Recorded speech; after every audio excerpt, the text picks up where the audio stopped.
अस्सलाम वालेकुम नाज़रीन। दवाखाना हकीम तालिब हुसैन की तरफ से आपकी खिदमत में एक और वीडियो लेके हाज़िर हुआ हूँ। आज आपको मैं बताऊँगा कि हम अपनी कोई भी चीज़ है, कोई भी दवाई या मेडिसिन, वो किस तरह बनाते हैं और उसको किस तरह परखते हैं और किन असूलों और तरीक़ों के तहत बनाते हैं, ताकि आप तक बेहतरीन और अच्छी दवाई पहुँचे और आपको पूरा फ़ायदा मिल सके।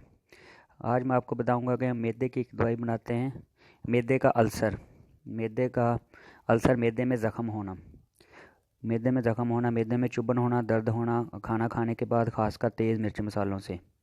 अच्छा, सबसे पहले तो हम उसमें करते हैं मुलट्ठी इस्तेमाल। ये देखें, मुलट्ठी है, बिल्कुल खालिस, ताज़ा और खुशक करते हैं धूप में, और इसको मुकश्शर किया हुआ है।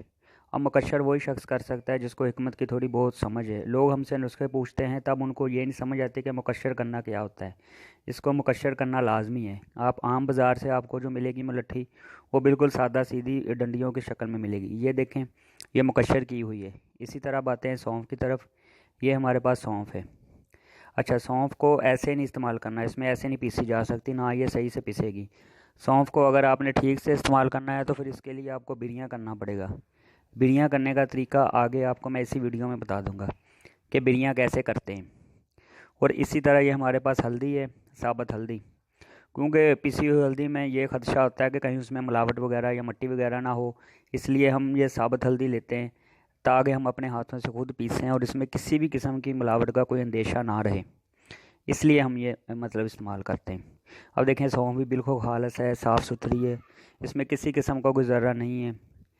धूप में सुखा रहे हैं ताकि कोई नमी ना रहे, बाद में से कीड़े मकोड़ों का डर ना हो, इसमें कीड़े मकोड़े वगैरह ये ऐसी चीज़ कोई ना पड़े।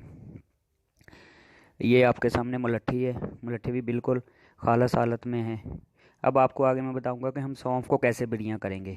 ये देखें, सौंफ को आपने किसी भी, आपके पास अगर कढ़ाई वगैरह है या तवा वगैरह है, चले कढ़ाई बेहतरीन है, उसको चूल्हे पे रख के आपने लकड़ की जो स्टेक है उससे हिलाते रहना है। उस हद तक हिलाते रहना है कि ये ब्राउन होती रहे, इसको साथ साथ हिलाते रहना है। ये थोड़ा मेहनत तलब काम है और थोड़ा इसमें आपको तजर्बा भी चाहिए। तजर्बा होना ज़रूरी है ताकि आप इसको बेहतरीन तरीके से बना सको, तैयार कर सको।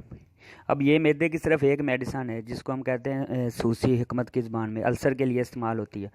ये सिर्फ एक दवाई मेडिसन तैयार करने के लिए आप देख लें कि हमें कितनी मेहनत करनी पड़ रही है, और दूसरी दवाई बनाने के लिए हम कितनी ज़्यादा मेहनत करते हैं। अब ये अल्सर के लिए, ज़ख़म के लिए है। उम्मीद है आपको वीडियो पसंद हुई होगी। अल्लाह ताला आपको सेहत और